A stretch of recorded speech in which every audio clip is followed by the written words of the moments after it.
This is the sound of Worlds Beyond Number.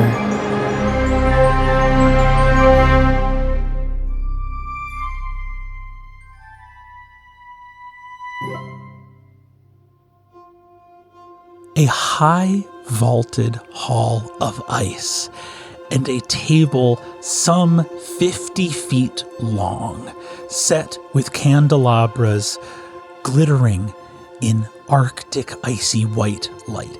The table itself is made of rich dark wood and high-backed wooden chairs carved in geometrical tableau with northern figures of bearded warriors and axe-wielding giants populate scenes on the backs of these tall wooden chairs. The table itself is set with an extravagant feast. Enormous roasted birds and beasts, wild boar that takes up like an 8-foot-long boar sits in the middle of the table with some enormous like bushel of apples in its maw that kind of can't close because its roasted tusks are pointed up. Scintillating music fills the space, sort of melodic and charming and ethereal in a way that suggests that you are simply here to eat, enjoy yourself, be at rest, be at peace, and continue on your way. Ara, the sort of tall spirit in the retinue of Indri, the Witch of Wind and Stars, moves hither into directing small ice fairies to bring certain things back and forth from the table. The hall is filled with predatory animals, lion, panther, pack of wolves. Hakea's retinue is here as well. You see that Hakea and Grimoire are already at the table. Marara is nowhere to be seen.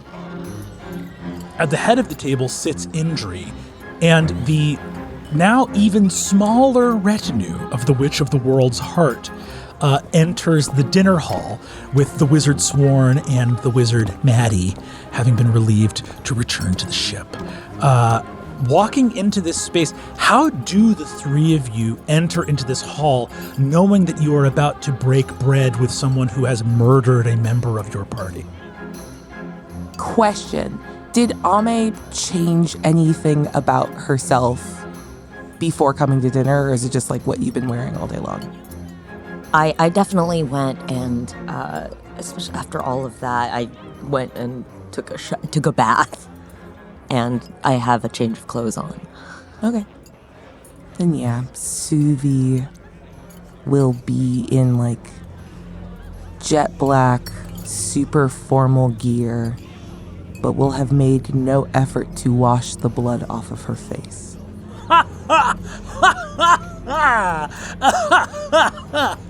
We all know what went down. Incredible. Go ahead, actually, and make an intimidation roll. This will not be read as an insult if it is low. 8. We're back! You walk into this space with some blood staining your face. And do you all walk in as a quartet, the three of you and the fox? Or do you sort of file, like, in other words, do you check in with each other before coming to dinner? Ursulon definitely would have looked to Ame as to how she would like to enter. Or if she would like to be announced, or just in any way as we can kind of, presentations in situations like these are important. Or they can be. I have been racked with nerves and anxiety trying to conform to any traditions and rituals and ceremonies that I know are important. We're going to dinner, and I will not be I will not be bullied into making a big deal out of it. That being said, I am dressed a little nicer. My robes and my gown are the snowy white to blend in with my surroundings, but have a bit of a sheen to reflect the aurora borealis. What's your, vibe going in? Do you want us to do anything? Yes, are we behind you, Ame? Yeah. Or do you just want to walk in as 3 friends just here for dinner. I'm not doing 3 friends here for dinner. Okay, fine. I've got the wizard straw in my hair. We walk in as a united front. Suvi, are you certain that you are all right to go in here? What do you mean? What do you mean, all right? Well, one of your retinue is currently still splattered on your face. I'm good. Sounds like everyone's good, boss. Let's get to stepping. You all enter the room. As you're walking down as a united front, you have your protector, shield at the ready, and a black-clad wizard of the Citadel with you. Your fox sort of... And you see, as he's going, you heard a sort of humming in the halls earlier. And you can see the fox seems to sort of have a little, has the rain road, like, stuck in his head. And he's running along going like, when the green has reached the green of green. And the wood by gentle sea. Oh. Yeah. What do we do? Count the coming of the tide. I love as old as time. Okay, yeah. I remember it. You got it. Suvi was humming just a little bit, but trying not to be audible. As you arrive in the Great Hall, Indri stands up in deference and respect to your station and says, "Witch of the world's heart, thank you for joining us. Please." And you see that she looks at Grimoire, who is sort of kicked back in a chair, and Grimoire barks a command because all of the seats at this massive table are taken up with animals and otherwise like soiled and occupied. And you see that a couple of the animals leap off at her barking command and clear a small space at the corner of the table. I think Ame and Suvi exchange a look. Like, what the fuck? Suvi is trying to do the subtlest, like, this is disrespectful, but we're following your lead. And then I look over at Ursulon too, like... Ursulon's just holding his shield, also looking at Suvi and wondering if he's supposed to be doing something. But knowing in his heart that we're following Ame's lead. Yes. Unless Suvi knows, am I, as the protector, am I supposed to? But he hopes Ame will do something soon, because otherwise Ursulon is going to step forward. I walk towards the vacated spots, and I spread my hands wide and I prestidigitate clean place settings, and it dusts off the chair dusts itself off a little bit, and if I may also puts a cushion on the seat where Suvi would sit, and it is a little blue silk cushion, and there's the chair almost seems to expand a bit for Ursulon. You go sit in that area that animals kind of cleared off from, which is a little bit farther away from the other witches, from Hakea, Grimoire, and Indri. You look up and see Indri turn to Neef and hand her a plate that has some food on it and say, "Please bring this to the Antivolist." And Neef turns around and takes off, walking down a hallway. Ame again and Suvi Suvi again look at each other. Yeah. And I think it's just like when you put your knee against your friend when you're like, you hear hot goss and you're like, we're like ducks on a pond, baby.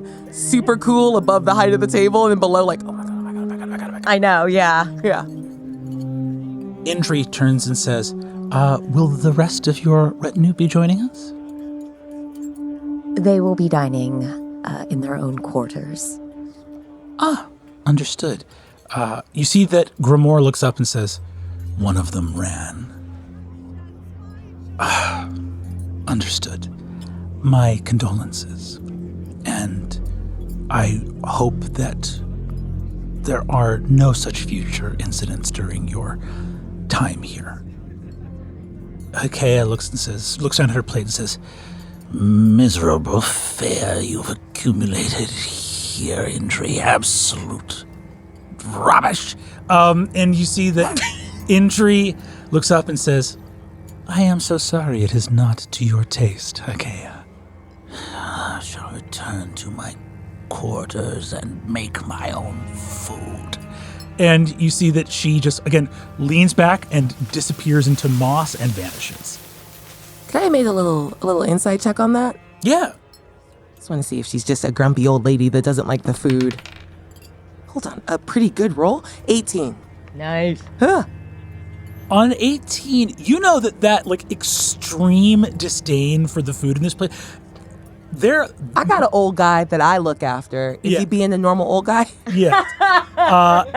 You believe so. Okay. Yeah, and you do think that there is some magical component of Hakea being the eldest of the coven that allows her to speak this way to other. Like, you guys know if one of you did that, you'd like burst into flame or something. Like, it's like there are some advantages that come with age in this place, and being able to be like, I don't like your food is one of them. But all of you are able to grab some grub while you're here. Indri looks up and says, I believe I heard some notes of music on your way here. Yes, it's from one of our travels. A beautiful seaside town and a beautiful moment of swelling song. Would you care to sing it for me? I'm not the best singer, but I think that, yes, if my friends will accompany me. Of course. Give me a performance check. We should have practiced. We should have warmed this up. 19. A wizard cannot sing. 10. Okay. 5. And I'm just mouthing it. I think Suvi knows she's tone deaf. Oh, yeah, Ursula's giving it a little gusto. The fox on a 12 belts it out badly. So loud. I think Ursula's definitely trying to meet or beat the fox's volume. Once that happens, I decide with my 19 that it's become a drinking song. So I raise a tankard and I start belting it out with the fox. To the sea, By the road, the rain rides to the sea.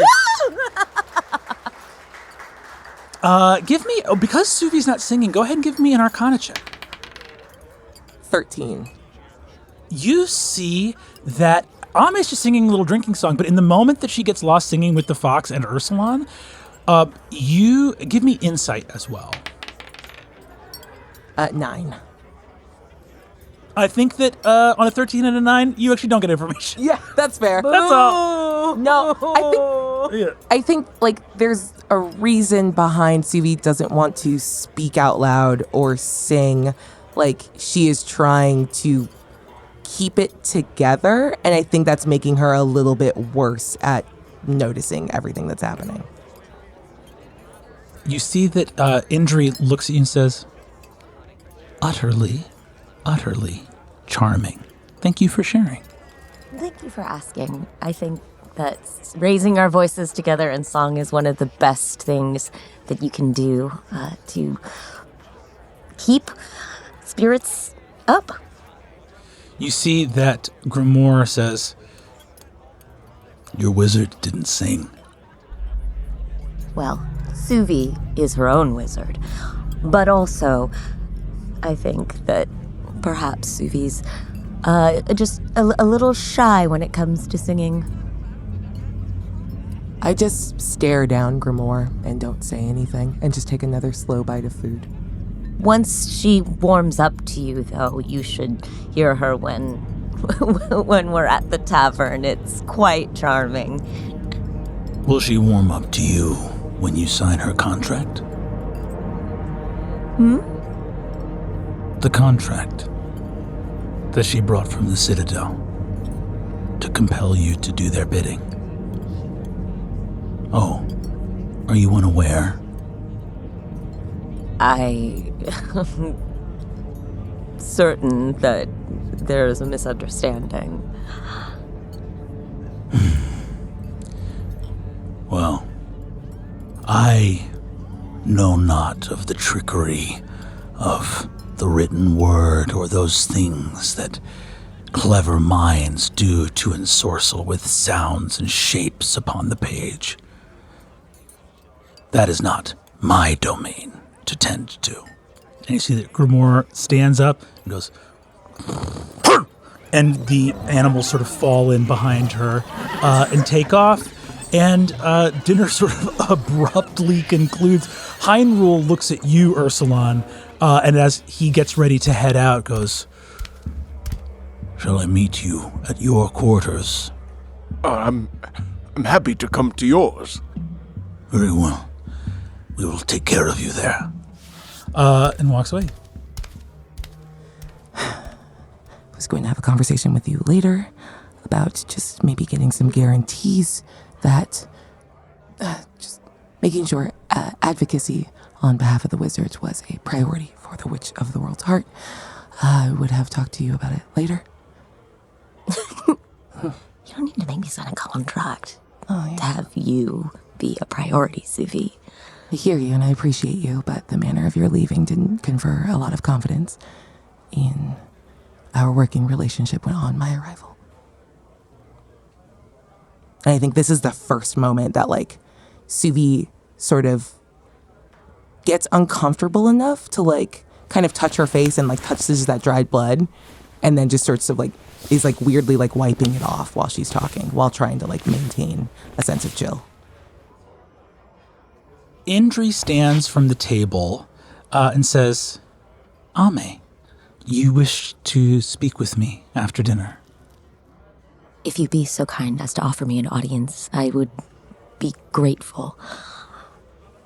Suvi and I pick up a napkin and hold it toward you, unsure if the instinct is to help you to wipe it off, but... Yeah.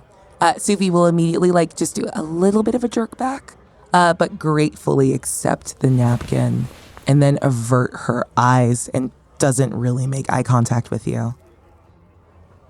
Bear, please enjoy your evening's festivities. If you will have no need of your guardian, then I shall busy myself. You see the fox speaks in your mind, Ame, and goes, Boss, where do you want me? Follow at a discreet distance. follow at a Just a little behind us. Okay, I'll be a little bit behind you. Here we go. and you see the fox sniffs around at a lot of, like, the animal waste that is, like, in the room now, and busies himself. And Ame and the fox depart with Indri, and we are left with Suvi and Ursulon at the table together. Wizard Sky, would you like accompaniment back to your lodgings? When Ursulon offers, can I make an insight check to see, like, if any of the, like, weirdness that just transpired, like, I just want to get a vibe check off of the homie. Yeah, give me insight, and would you be trying to be deceptive? No. Then just set a DC for me. 7? 7, great. I made it! An 18. Great. Yeah, what's going on Ursulon's face? And you're not wearing your glamour in this palace. Absolutely not. Ursulon is registering all of it, right? He has seen both the moment in which his divine sense saw the inherent connection between Suvi and Ame, and is also reading the awkwardness as understandable that Suvi is experiencing great tragedy. I think Ursulon, in his presentness, in his struggle to, not struggle, but, like, often choice not to hold on to past grudges, old wounds, to live in that with you, I think just sees somebody who sees his friend not have any of their little posse that they showed up with, and is offering to be your posse in this moment and to be with you so that you don't have to feel as alone. I don't think there's any sort of, like, Ursulon refuses to choose sides in the Ame v Suvi for himself, though I'm sure that could Ursulon's place in that would register differently for each of them as individuals. Suvi just can't keep the like super stiff facade and just kind of gives a little smirk of relief. Thank you. Yeah. Yes. Thank you. And I'll offer my arm for you. I take it. Under the northern sky, the aurora borealis twinkles on a high sky bridge in between two towers, walking along this causeway of ice. Indri towers over Ame, a resplendent Arctic queen, holding your hand in hers. And going across this tall sky bridge, you hear the fox in your mind go, I'm back in the stairwell. I don't know how discreet I can be on this bridge. I think if I pop out, she's going to see me. Well, it's okay if she sees you, I think. Oh, great. All right. Yeah. Just be cool. Just be cool, though. See, the fox sort of stops for a second and goes, and just starts saying out loud, hey, hey, hey, hey, hey. Ooh, here I go. Here I go. There it is. Aabria really likes how the fox thinks you be cool. I'm in hell. Ame is in hell. My whole station is ridiculous. My hand in Indri's walking along beside this queen, this idea of a queen, with my hand clasped in hers. It's a deeply uncomfortable sensation of being a child, being led along by an adult. Indri looks down to you and says, the conclave meeting this morning, I know, must have come as a shock. And knowing Ren, it would not strike me as terribly impossible that she may not have prepared you for the depths and profundity of some elements of witchcraft. The taking of life in the service of great magical cause is not something any witch should do lightly, lest she fear for the very nature of her magic itself. But from time to time, the spilling of blood is required for the sustaining and preservation of great magic. It is not a slight or a grievance against you personally. Of course, nothing comes without a cost. And as wonderful and thorough a mentor as Grandmother Wren was, there were just some particulars that she couldn't teach without me experiencing them on my own. And it's just so unfortunate that she left us before, I believe, her time. Grandmother Wren was a powerful steward of her station. And I know that she would have chosen her apprentice with great care. This morning, I'm sure, is not the direction of conversation you might have hoped for upon ascending to the coven and claiming the station of the world's heart for your own. You asked to speak with me that I might have some advice or perspective or clarity to grant you, and I would be more than happy to do so. You need but ask, and I will do my best to answer. And give me an insight check here. Let's go. I would like to do an insight check. 17. She's so tall. It's hard to read. It's just hard to read her face. It's way up there. It's way up there. But I think that what you're struck by is you saw her through the fox's eyes, talking about how Marara, by trying to force the conversation quickly, had effectively tipped the hand that this was going to happen, and then Hakea got cranky and didn't want to have the vote then. was like, I don't want to do this in a rushed way. And now she's here talking to you, being like, what can I offer you?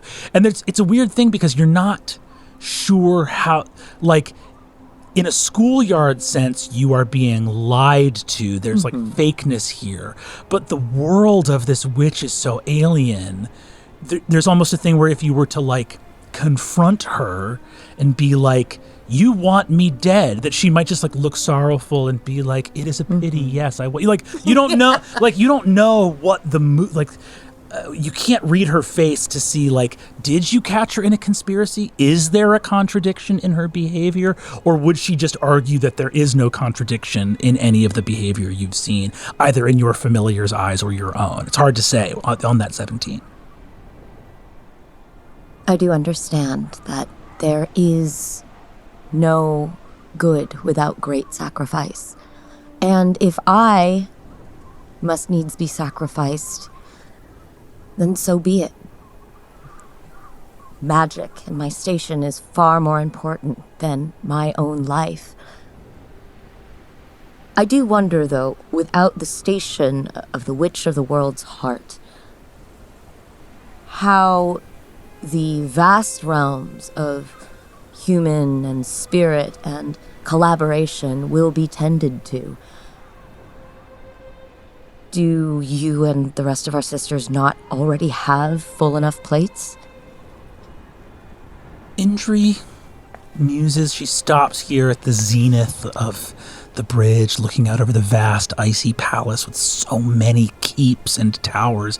You see the Meridian, this black skyship of the Empire, out on the pier of snow. You look way off in the corner. You see like a little edge of the Keep of the World's Heart out there. And you see Indri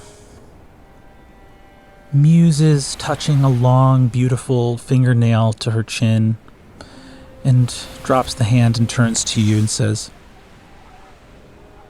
when Uruna, my sister, passed, a great magic was lost from this world. And a great many things to which she tended were lost. I believe that there were passageways in the deep sea between the world of spirits and the world of mortals that may have become untended to in her absence. But the seas did not vanish. The oceans did not dry. And a thing that is untended to has its magic become unruly, not non-existent. In the absence of the station of the world's heart, the truth of the world's heart will simply not be spoken for, but that does not mean it will vanish. No, but it seems to me that the nature of my station facilitates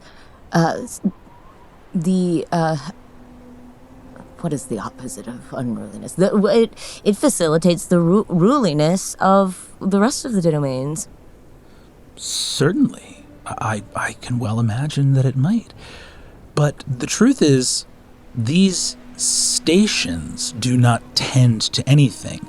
These stations hold witches, and the witches tend to them.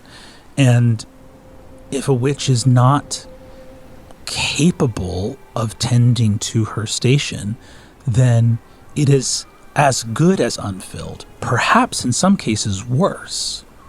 Ah, yes. That would be a shame. Well, to have the conclave reduced from 5 to 3 would indeed be cause for some concern, I should think. Terrible it would be to see the coven reduced in size at all, and I'm hoping it does not come to that. The concerns of the council are merely that this magic be maintained, and as you said yourself this morning, the station of the world's heart comes ever more into conflict with the stations of the rest of the Coven of Elders. But correct me if I'm wrong, Ame, you asked for my advice here. Did you wish to ask me anything, or Yeah. is this more that you seek audience with me? In truth, I am a bit reluctant to ask some of the questions I had, as they are of a more personal nature. For instance, I know that you advised Grandmother Wren in her youth. What was she like? What was Wren like? Yes. You saw the changing of the station of the Witch of the World's heart from Wren's predecessor to her, and from her to me. I'm told that my transition was not the messiest. No. My transition was far messier. Oh? Yes. Surely, not as messy as... well, it's a long story, but you go first. Well, to answer your question, Grandmother Wren, first and above all else, eternally, unyieldingly, infinitely optimistic. And of a characteristic behind that, I would say that Wren was, and I mean this, neither as insult nor compliment, but merely truth. Stubborn, intractable, unmoving. Oh, and of course, kind. Very kind. The only member of our coven that she ever truly shared cross words with was Marara, who they rarely saw eye to eye on their time together. I do have a recollection of that from when I was younger. Of our sister of the waning moon visiting us at the cottage and foretelling dire circumstances. And speaking of a vote, Marara spoke to Grandmother Wren of a vote. yes. Did you, in your apprenticeship, overhear the nature of this vote? No, not at all. I was a child and more concerned with the fact that Marara had taken my favorite mug. I know. She stole a mug. Well, she did not return it once it had been emptied of its contents. I could speak to her about that. About my mug? About your mug. Oh, well, I wouldn't want to bring up old business. Well, that's one thing you and Marara have in common, is you love to bring up old business. I don't wish to cut our time short, but, and there's a twinkling of light. She says, there's some business that I need to tend to with my apprentice, but... Oh, yes, Neef.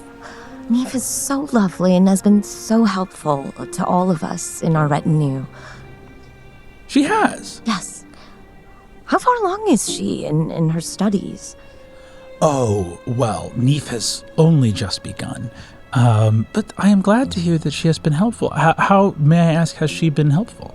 Oh, well, just making the quarters of all of us feel so homey and she gave the wizard Sky a beautiful item of clothing. Just truly they're accommodating to our every need at every turn. Did you have to do chores like that when you were an apprentice? I know I certainly had a lot more goat wrangling than it seems Neef does. Give me one last insight check. 18. You look at Indri, and on her beautiful, icy face, she looks at you, and you are starting to read. Like, every time you've traveled all over the world with Grandmother Wren, faces are different. Like, the faces people make to communicate different emotions are cultural, they're generational, they're based on groups and subcultures and all kinds of different things. It's like, there's not a lot of, like, there are very few things that are universal. So you're often trying to translate. And with Indri, her impassivity is so taut and structured. And when she smiles, it's a smile of beauty. She smiles in a way not to overly wrinkle her face. So, which is not how you can't achieve a deep smile without wrinkling your face. So everything is set and poised and geometrical, much like her palace. But you watch a smile that the corners of her eye are a little bit smoother than normal, and her eyes are a little wider than normal. And now you know what her rage looks like. She, as you asked the question, did you have to do chores like that? Like Neef does, she said, yes, I had many, many chores to do. I bid you a good evening, Ame, Witch of the World's Heart. It is an honor to have you here, and though I hope there are many Witches of the World's Heart to come, if you are the last, you will have earned that honor. And she turns around and strides down another staircase, and the fox trots up beside you. I watch her go, and I say, in the fox's mind, bitch. He says, You're telling me.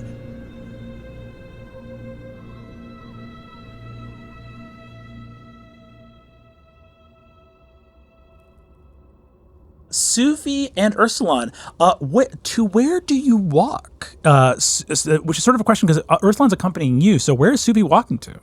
Suvi's making a feint and walking back towards her tower and where she's being kept.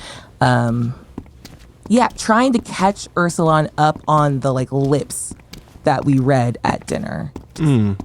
But doing it the worst wizard way of just, okay, so history lesson.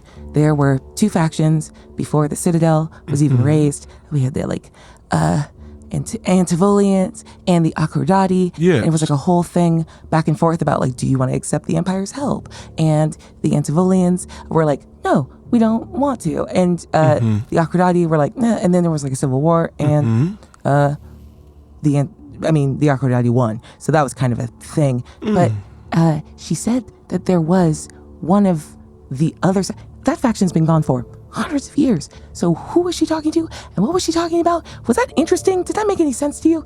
I didn't. A little keyed up. I didn't hear or understand most of it. Okay. But I understand that a person you think was gone is here.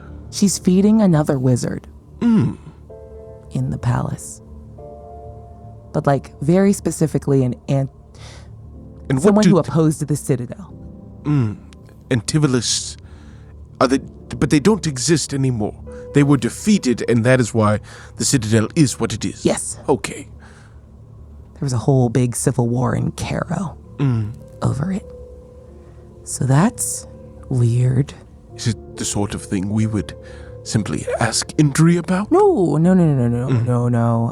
Also, I'm not really on anyone's good list right now, so we're going to kind of keep it on ice and just make sure Ame's taken care of.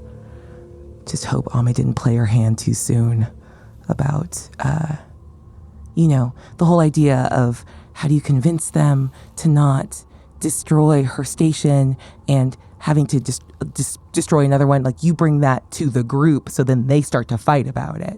Rather than sectioning it off. Exactly, and then they have time to think about how to respond to it. Yes. Yeah. But I know I'm not the strategist here, but I think in spending time with Heinrul this evening, perhaps I will be able to acquire information with regard to Grimoire. I don't like her. That's right, you have to go to that. I do. Why don't you go? I got it the rest of the way here. I've got to go stop at a library. Of course. Well, Sky, I'm sorry about the day that you've had. Thank you. And Suvi's gonna hug him. When you were with Ame before dinner, there was a moment of connection between you two. Something truly, truly special. I just wanted you to know that. Thank you. Well, I'm going to go drink until I'm sick. Don't die. I'm going to try not to. Ursuline, you stride out through one of the keeps, walking through one of the snowy courtyards, approaching a copse of evergreen trees. You see that the trees climb up, and you were told this is the keep of the Woodland Green, but you don't actually see a building here. You just see heavy snow-covered evergreen trees, but you smell smoke kind of like oozing out of some of the branches. But then it's like a wet smell. It's like a peat smoke. It's like they wouldn't let like an open flame in here. So there's like peat or something like that burning inside. It's a musky herbal aroma coming from these trees.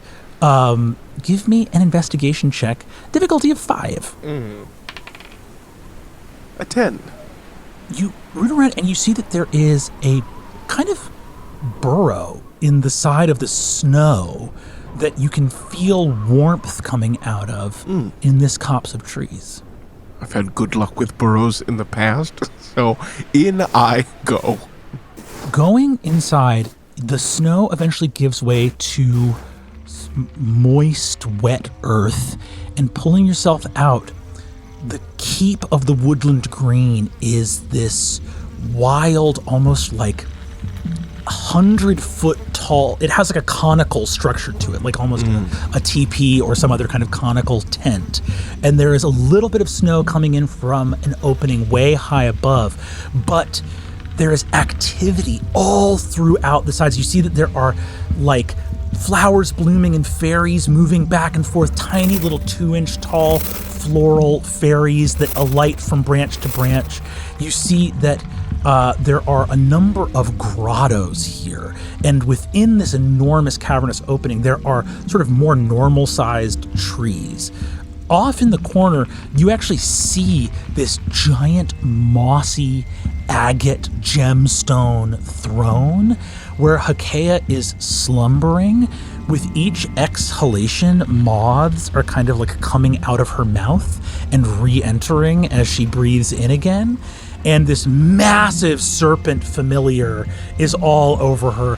Her hands have grown roots into the arms of the chair that she's in, and her dress has just become the ground.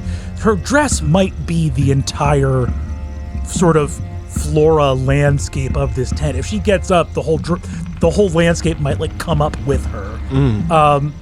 But you see that there are a couple members of Grimoire's retinue here, although you don't see Grimoire personally. But you see there's like the lion is like asleep in a massive bed of like violets and jasmine, just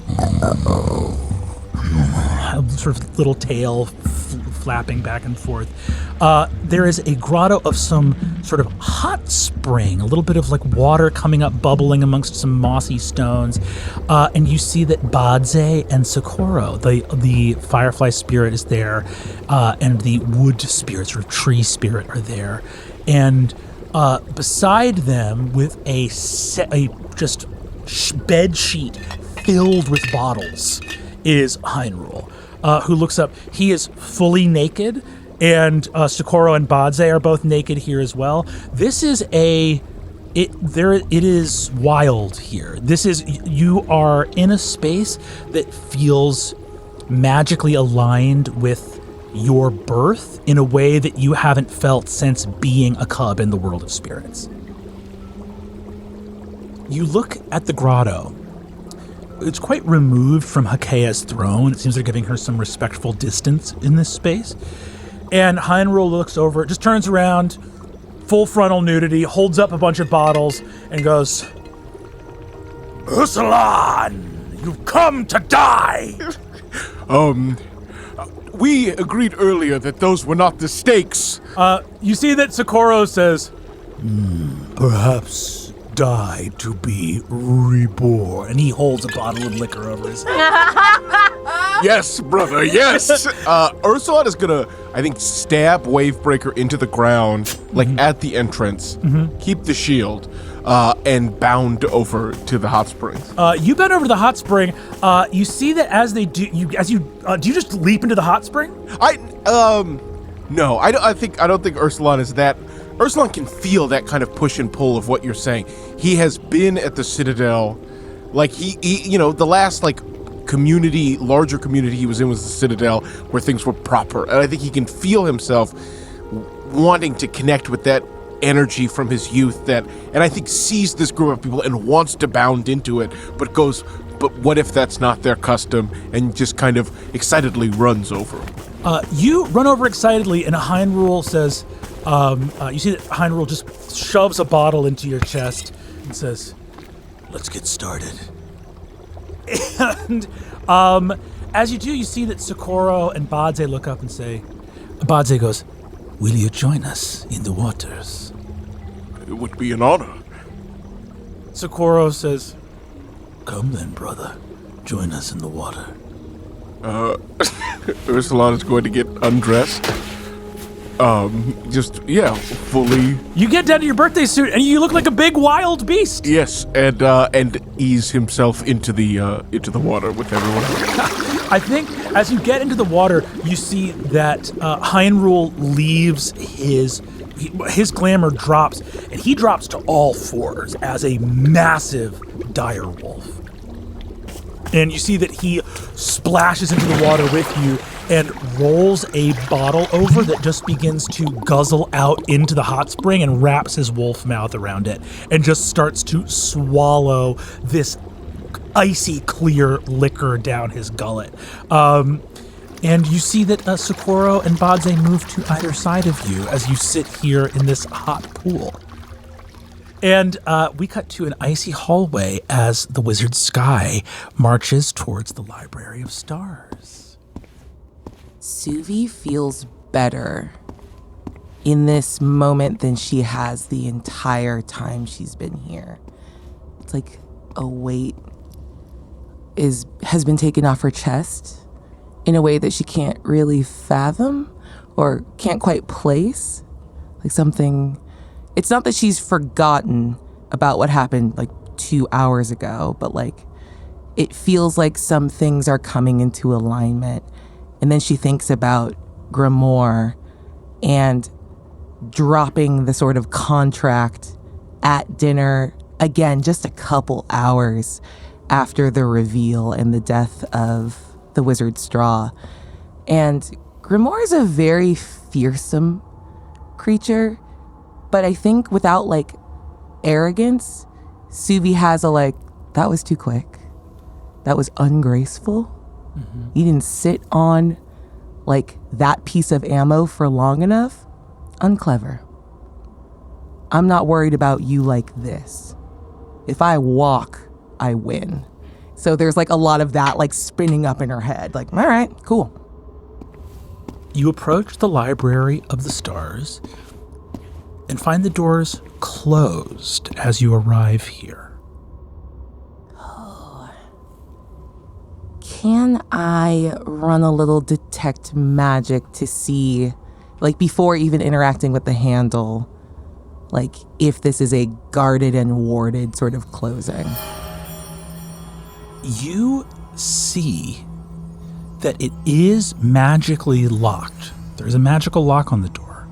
But having reached for your magical training, within the detect magic, as you're looking at the powerful lattice of the lock here on the door, you realize that these doors have a latch on the other side. So they are, in other words, you need a key to get in from the outside, but on the inside, because it doesn't lead anywhere else, it's a little turn latch to just lock and deadbolt the doors to the library. And as it does so, you feel in the detect magic a pulse of clarion trumpet calls, the tinkling of glass, and feel an emblem of the citadel keyed to your name cloak on the far side of this door. Yeah, Suvi remembering the little music box, a secret gift, and now knowing what she knows about Indri and the ways in which Indri is at the heart of a lot of this, has that little indignation of like, oh, that was naive of me. Indri isn't sort of worthy of the like budding affection that I've shown to her. I need to, on top of everything else that needs to happen, I need to get that and get out. Is there any, like, would it be as simple as like a little mage hand cast with an understanding of what the other side, like I've been on the other side, so casting something without being able to see where it is as a cantrip, could that be this like a simple enough solution to get the door open?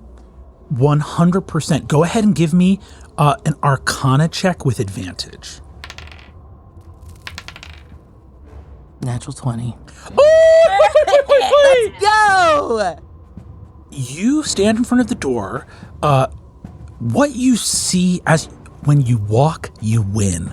Wizards are known by their secrets, and when they have time, they conquer all. You reach out. You would need line of sight to what you're interacting with. The music box had mirrors lined in it, and it's keyed to your name. So because you are protected by a name cloak, you are your name. And the top of the dome, cracked open to see the sky, can see the sky, which means when it has your name cloak embedded within it, it can see the wizard sky, you can see it. The mage hand appears, and you may open the music box inside of the room without being inside. Okay, there's a lot going on, so I guess I'm just gonna ask really quickly. So, did Ame explain what the fox saw and how Indri's like star well works? Yes. And you did ask specifically, like, can you get a little eye line on maybe like some past coven stuff? Yes. So there's a little moment where Suvi's like, great, I'm gonna go grab my little music box. But while I'm here, Your mage hand, so a perfect recreation of your own grasp, made out of that Irulian glass force, opens up the music box. Suvi, she hears that, and it's not just the comfort of hearing a song that she's heard before or that her friends were singing. There is something again underneath that of like profound and tremendous relief that she can't quite put a name to, but like she can, she sort of heard herself exhale a breath she wasn't sure she was holding, or why. You exhale. Some part beneath your consciousness knows that everything is going according to plan. And there is, I think, a moment where you think of Grimoire, who knew this information and is endlessly fearsome. When you move with cleverness, you move at angles that no one else can see coming. And I think that you feel the music box open, and you hear a kind of like skittering noise of things moving within the library. And as the music plays, you suddenly hear the door unlatch. Cool. And I just enter. You enter inside, and a tiny scorpion made of mirror glass scuttles from the door where it just came from the music box. You see the music box no longer has mirror inside it. Okay. The library has probably a dozen small mirrored scorpions made of fractured glass skittering around, and several of them jump down these wells and vanish down them. And one came over to the door, unlocked it. You enter into the space, and as you close the door behind you, the little mirrored scorpion relocks the door and scuttles back about 8 feet, turns one of the panes of mirror glass in itself, and puts a projection of the broken knock spell back on the door. Man, this is fucking cool. Yeah, I think Suvi has this sense of like, oh, they're cute, but a big difference between Suvi and Ame is like, they are doing their job. Suvi doesn't have like a sort of like pet or infantilization to them. Like, she doesn't want to go over and like, oh, what a little buddy. Like, you're doing your job. I'm doing my job. We're doing what we need to do. And I think there's just that little bit of like, as the one that unlocked the door kind of skittered back, Suvi gets just that little bit of scent of the desert, her home, in this place that like is so cold that there is not a lot of scent. That like is very reassuring. And she's gonna make her way over to the well. What they do is not her business. You see that the scorpions also in their disregard of you pay you the same respect. Yeah. Sitting on top of the music box, which you briefly see, because you hit it well, but you get to the center of the room and take a look to make sure that it's still where you left it. And in this moment, suddenly, I think there's a little bit of a jerk as you're like, why did I leave that here? I did leave that here. I guess, like there's that butting up against the things you don't remember. Yes. But you see that on top of the music box, knitting scorpions out of broken glass is a mirrored spider that's like making them and shunting them off into the room. And the tiny little silvery dancer in the music box as the Rain Road plays.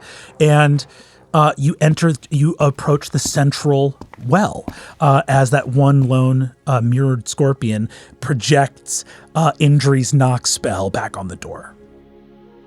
Yes, Suvi will make her way over. And I think just try to familiarize herself. Like, is there a way to know what the stars on the shelves are without having to physically interact with them? Honestly, give me Arcana, but also just investigation is fine too. The Arcana is a 15. 15. Looking at it, you can tell that this witchcraft is very potent, and you can tell that the organization of the stars that are on the shelves is personal and not systemic. Copy. But give me an investigation check as well. That's a 24. You look around and gazing at the stars, you see images and flashes. Everything is always outdoors and everything is always at night. There is a limitation of the magic. This is what the stars can see, which means that they cannot see during the day and they cannot see inside or through buildings. So every scene you see is some externality, something happening at night, something, around. And even like, it seems like the weather can also block some of the sight. That being said, each of these is concerned with witchcraft, but also citadel. There's a lot of citadel here. I think you actually literally go and see one on the nearest shelf to the central well, where the wall kind of juts out a little bit. You see you drunk as hell in a bathroom in Gavriel. Yeah, all right. So what you think is this system is actually quite practical. These are the nearest memories, most relevant. It's like a workbench. It's like, this is what the Witch of Wind and Stars has at her fingertips. Everything in the wells, and as you look down in the well, it is bottomless. Not only are you in a tall tower, you think this goes into the heart of the mountain. This goes deep, deep, deep, deep, deep. So whatever this archival system is, anything in here has to be called up by name. Like, she said Morning Wren Song, which is Grandmother Wren's full name.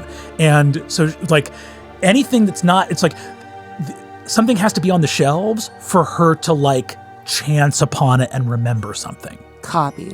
Then the question is, the one that's got me drunk as hell in the bathroom in Gavriel, does that look centered on me, whose name she should not know, or on Ame, who she could reasonably know? Ame.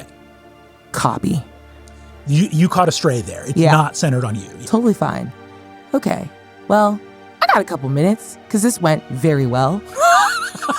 Before I do the coven thing that Ame needs, I remember back to what Steele said about when she was searching for information and how she thought that a witch's magic might allow something to happen in a way that the wizards couldn't. I think Steele just thought of the wrong witch, and I'm going to try to pull up Yoren. Speaking Yoren's name aloud, stars rush from the well in front of you and from other wells around you, too.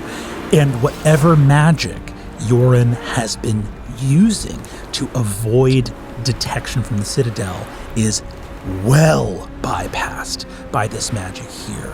And you can see why, because this magic cannot detect Yoren where he is now, which is always the thing the Citadel's trying to do. It's saying, show me Yoren, show me Yoren, show me Yoren. Bypassing it by simply saying, what do the stars remember of the one known as Yoren? They remember much. And it paints a picture of the life of this individual. Stars rush in front of you. You see memories of him walking the halls of the Citadel. You see him standing in the firelight as the bombs fell in Silbury on your night that you went towards Toma in your youth. And as you collect these memories, the spider stops knitting scorpions, looks over, leaps to your side, and just begins to, with its 8 different eyes, point eyes at all the stars of Yoren. And as it blinks, you see each eye glows with a reflection of the light of the star, capturing everything. I love wizards so much. Give me a pure wisdom check. 17. In the memories of Yoren, you see one of, and also, for the first time, you see that we've seen in the podcast, or that we have seen here in this story of the Wizard, the Witch, and the Wild One. You see a table in Gavriel with your mother and father sharing a tankard, a slender, wiry, muscular man, Asian features. He has salt and pepper hair, a full, like Toshiro Mifune-style beard, who smiles grimly but does laugh at a joke told by Stone in this moment. And you, for the first time, we have described the human form of Yoren in this place. He sort of smiles ruefully, but I think you, on that 17, you see that the spider collects all these, and you're seeing Soft and Stone. And had you come here even a month earlier, the heartbreak is you would not have known what to say because their name cloaks would have protected them. I back away. I let the spider collect it. I think that's a little too much in a big day. And I'm just gonna look around and do my best to get a really snapshot, thin slice of the nature of the wizard intel that Indri is collecting. I don't know exactly what the witches have to do with the Citadel specifically, so that's stuff that can be thought about and considered later, but let's get a snapshot, let's let that happen and kind of move on. And I think there's something inside of how personal that felt that is keeping Suvi from wanting to pry more. There's a lot of, I could see more of my parents, or I could check and see if Steele's, how she's handling all of the war, if Silver's alive and well and thinking of me, and all of that gets shut down in a way of, it's too personal and it's too close. And then when When enough time has passed with the Yorn Star, I will go back. What's the easiest way? Oh, the Coven. Oh, I know what Ame wanted, and I just can't help trying to be a little clever. And I'm gonna ask to see anything of what the stars have seen of the King of Night. You say the King of Night and experience the same thing you would say saying steel or silver, which is that he's held his breath and you don't have his name. So you say the King of Night and the stars do not produce anything because he is protected by what he is known as. I'm gonna figure out your name and what your fucking deal is. But this is a good start. And yeah, can I look for some microfiche on how the last coven went? You absolutely can, but I think that there's a trick here. Morning Wren song at a conclave with her sisters. So here's something interesting, right? So you can say Morning Wren song, and I think that you can, like, as you think about that, you actually can narrow that down somewhat. So as you say Morning Wren song, a bunch of stars pop up. Okay, Boolean modifiers for the sky. Plus, minus Toma, plus Conclave, plus... As Subi sort of trial and errors, go ahead and give me an investigation check with advantage. 19. 19, great. You begin to pop things up, and as you do, what you quickly realize is you scan through, you're doing this very quickly, you're like, here's the ones with Ren where she's not in Toma. And the easiest one you realize is the names of people. So you're like, you go like, oh, Ren, Hakea, Indri, and a very small number of stars comes up, right? Like, when were those three all seen by the same stars together? And then you realize as you're looking through, you're looking for Coven stuff, but you realize for a moment that Hakea is the only witch who's been here since the beginning. She is the only witch of the Woodland Green there's ever been. Oh, shit. That's dope. So she has been here from the start of the Coven of Elders. Pulling that, you go to Memories of Hakea that were seen by the stars, and you see an image of a verdant primeval forest. Hakea looks 16 years old. She is young. The manner of dress is like a primal one. She's existed for centuries. So she is wearing like this beautiful cape of feathers. She is like has a painted face, a crown of like twined beads around her head, and it falls in like a veil of beads. She has a giant like curved bladed weapon on her back, and it's crawling through the branches of a tree. And at the top, you see that she reaches up, and you can see the stars, and she's speaking with the tree in this moment.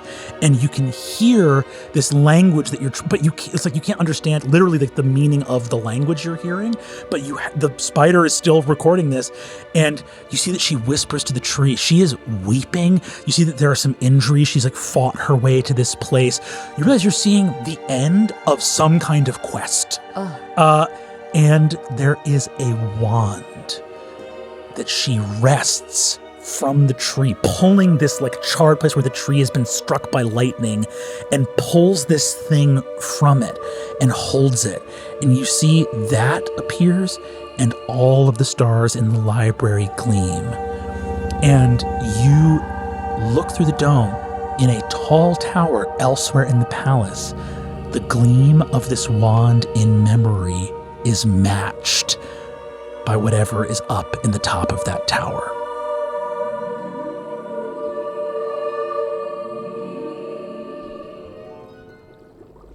Ursulon, how drunk does Ursulon get? So I mean, we could roll a con save for it, but the intention is so drunk. You are under the poisoned container. Hell yes. He trained his whole life for this. What are you talking about? You see, off on a corner, Socorro and Badze are in a lover's embrace, flowers blooming around them. Heinrul is looking at you. He's like wrestled you so many times that he's exhausted. You see he vomits in a corner and immediately begins to drink more liquor. You are so gone. You're gone. You see that little fairies flit around. Heinrul swats lazily with paws at fairies that sort of go by him. He goes, Great Bear, the Great Bear. How many children he sired? I knew some of his children. You knew the Great Bear? You knew the Great Bear? Knew him well. I once saw him sleeping in the hoard of his spawn, dancing and tumbling hither and yon. I wonder if I was there. I was probably there. I was there. Socorro and Badze sort of roll off of each other. Badze yawns and stretches and her rib cage opens and bugs fly out. And you see she looks and says, But you did not come of age there in our world. No. I was here. Here with my mother Ren. You know Ren?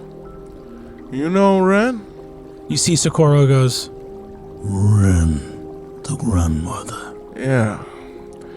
She raised me. She didn't raise me. We spent... Heinrul sort of flops over and is more on his stomach and says, So, when was the last that you tread the world of spirits, brother? So long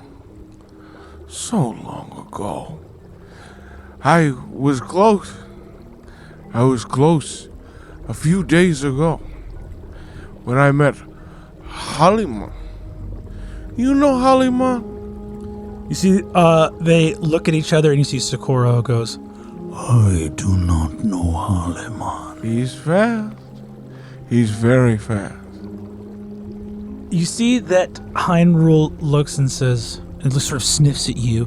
Badze smiles, sort of fangs in her mouth, and she goes, Are you then way shadowed? Yes. Oh, I am sorry. And you see that she rolls up and kind of sits behind you and wraps her legs around your waist and her arms around your chest and says, I am so sorry, Ursula. I reach up and grab her hand. It's okay. I have true friends. And that makes it okay.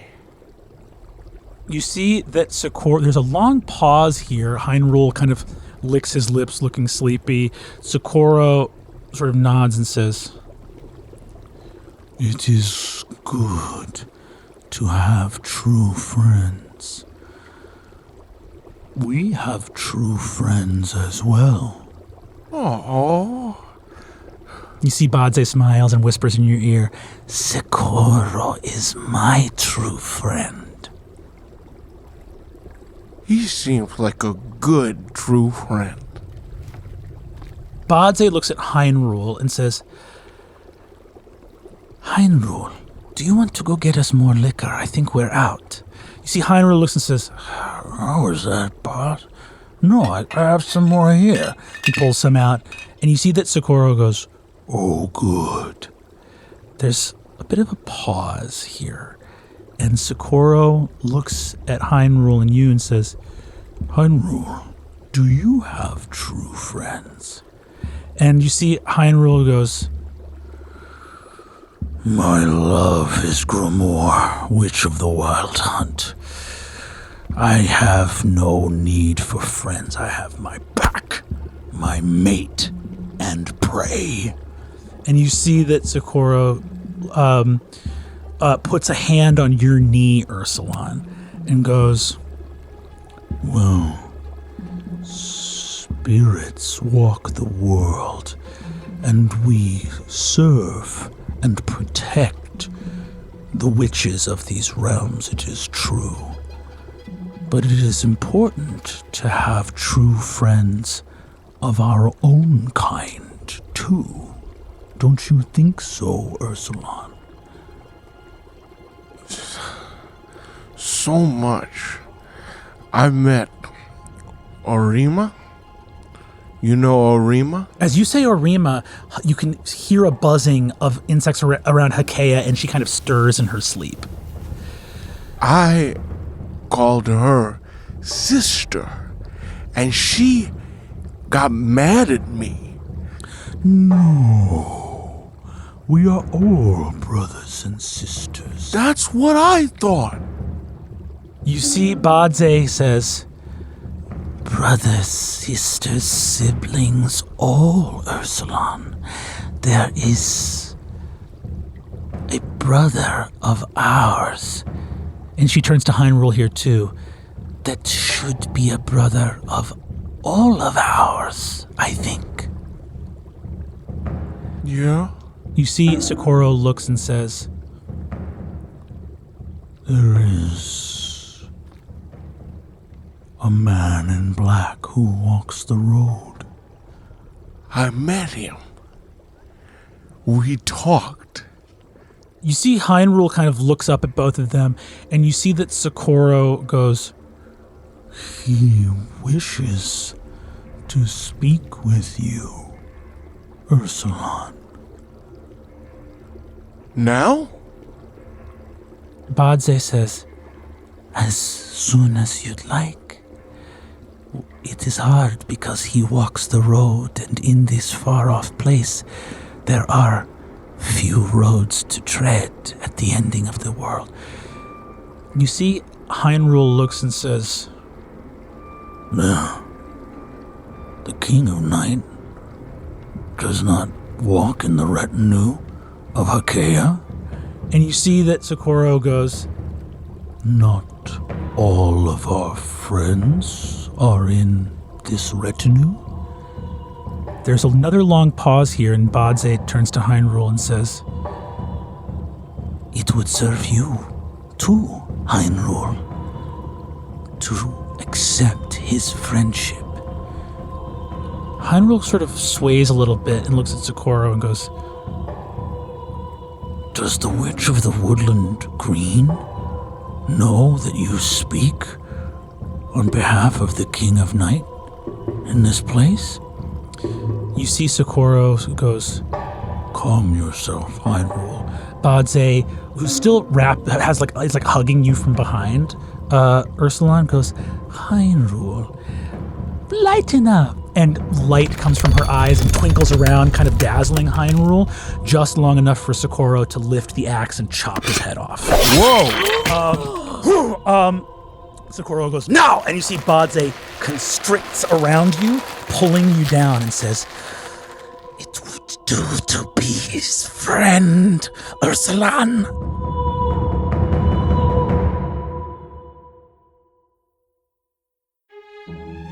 That was Lou Wilson as Ursulon, Erika Ishii as Ame, Aabria Iyengar as Suvi, and Brennan Lee Mulligan as everyone and everything else.